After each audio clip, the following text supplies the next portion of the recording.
No môžeš.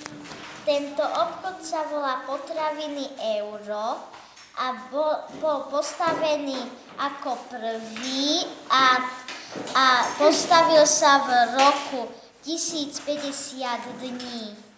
1050 dní, zaujímavé.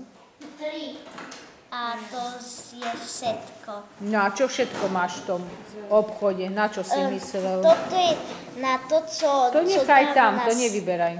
Toto je na to, co dáva v stene prach dole. Toto je mlieko a toto je čistá voda. A toto sú nožničky, jablko, banán. A toto je sedačka na kupovanie. Čiže tú sedačku si môžem kúpiť? Čiže dnešnou úlohou bolo čo? Postaviť obchodný dom? A ty máš aké oddelenie najradšej vo obchodnom dome? Oddelenie?